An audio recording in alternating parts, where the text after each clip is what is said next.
questions as well. Hey, Danelle. Hey Greg. So I did the Kundalini and Inner Light booklet. I think it was over the weekend. Uh-huh. Maybe, yeah. And I I had weird dreams for 3 nights. They kind of felt like they were maybe past life-ish Okay. related. Very vivid. And Very I guess vivid. my question is, I mean, does that class or is it processing something like in the basic chakra? Because I know that was the focus Well, for the. any time that you like move Kundalini, it's going to activate the centers and it's going to stimulate the body's like healing processes and also like a little bit of cleanup. And like you said, like maybe there was a past life thing, but also like in dream time, you your energy body, your emotional body might be out, your consciousness has left the body. You might be in a place where you're doing things to kind of learn something, or process Mhm. something or have some sort of experience. And there's that component. But also like in dream time, it's a very good time for the psyche to get some piece of something that it needs, to process or to refine itself or to problem solve, whatever it might be.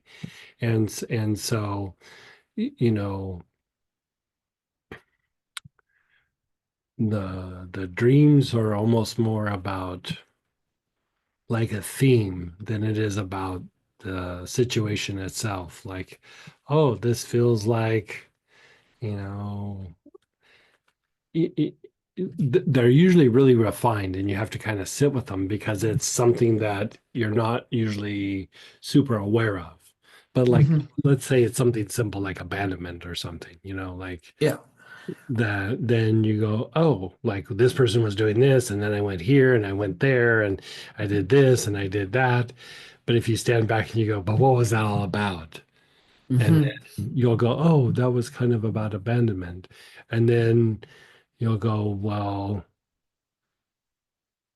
am I putting myself in situations where I get abandoned, or am I abandoning myself, or am I abandoning the things that I find important? You kind of start exploring it, and then you'll realize, like, oh, it's about this little area that, you don't really think about.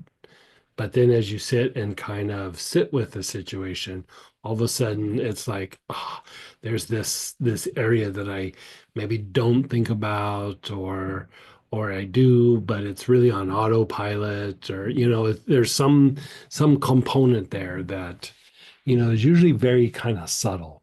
And so the Hmm. thing that I like to do, if you can remember your dreams like that, which is a very good sign of like your nervous system, like your process Okay. things. And like I'd sit and practice awareness of that, like where you just kind of sit with it and you go, okay, I'm just going to observe the dream.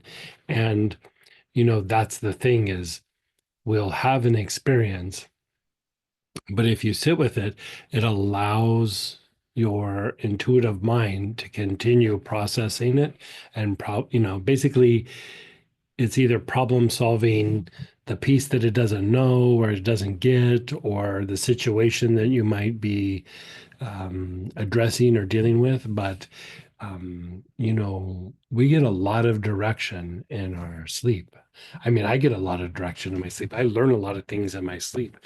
And there Yeah. was a while where I probably learned more in my sleep than I did while I was awake. And, Hmm. I've told this story before where, back when I was doing corporate work, I'd be talking with a president of a company or CEO of a company, and, I could tell they were a little bit intuitive, but not, if I said that to them, they think of it as not problem solving or something. They think of it as like meditating and like, I feel divinely guided to something. And it's like, no, it's about problem solving and learning and dealing with things like that. And they'd go, no, not intuitive at all. And I'd go, well, when you have a difficult problem, what do you do? And he goes, well, this one person, he would say this to me all the time. He goes, I would contemplate it And then I would go to bed, and when I woke up, I would have the solution. I go, that's intuition. That's He goes, intuition. no, it's Yeah. not. And he goes, well, I did it with my mind. And I go, I agree with that, but I think we're talking, you think it's intellect, and I'm saying it's intuition. And he goes, no, it's intellect. And I go, you're asleep. You weren't thinking like intellectually. So how'd you problem solve it? And he goes, well, I thought about it before I went to bed. And it's like, I understand. We'd go back and forth, but Yes. it was kind of entertaining to me just to listen to him. Like he was not going to admit that he was intuitive.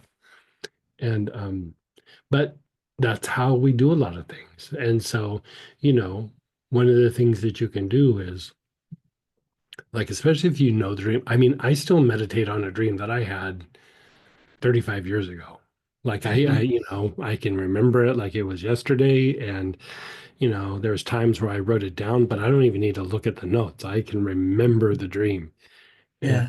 um, I still get pieces of information about that dream that was really kind of about like who I am as a person. And whenever I feel like I need a little guidance for myself or something, I just sit and I reflect and meditate on that dream, and it comes. And so if you can remember those dreams, then I would sit and just like sit with them. You're not trying to figure it out intellectually or anything. Just sit and just like observe them. So here's the other side of that is, sometimes like in the inner world, you have places that you go that after a while you'll realize, just like you go to the store, like, hey, I'm gonna go to this part of town, I'm gonna get some new clothes or whatever, and then I'm gonna go to this other part of town and get some new tires for the car, or whatever it is. you Yeah. you have that same thing happen in your dreams, and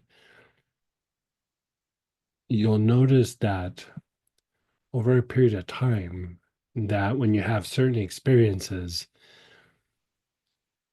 the environment and the dream, you've been there before, you know? Mhm. And so, like, if you can start paying attention to some of the surroundings, even after the fact, you can almost like go back to that place by remembering the environment. And, like, you reflect on it a little bit before you go to bed, and then you go to sleep, and boom, you're right back to that place. And so you can continue dreaming on some of the issues or some of the things you might be processing, but they're a real place, just like going to the grocery store is a real place. It's just how you get there is a little bit different. That's all it is. Yeah, I suspect you're going places. That's why Yeah, yeah, definitely. Yeah. yeah. I Yeah. mean, there's places where I see books, I see like all kinds of things, and like couldn't tell you the name of the books or something, but I see things that like, oh, maybe I should access that. And I can always tell because the environment looks like I recognize the environment. Yeah. Yeah. Okay. Yeah. Yeah. And Yeah. there's many different places. It's not like you just go to one place. Like, Sure. will be multiple places that, they all have different things that they do. Yeah. And some of them have like repetitive themes, Yeah, like you were exactly. talking about too. Right. And Yeah, yeah. yeah. Good for you. Yeah, good for Yeah. you. I guess the other question is,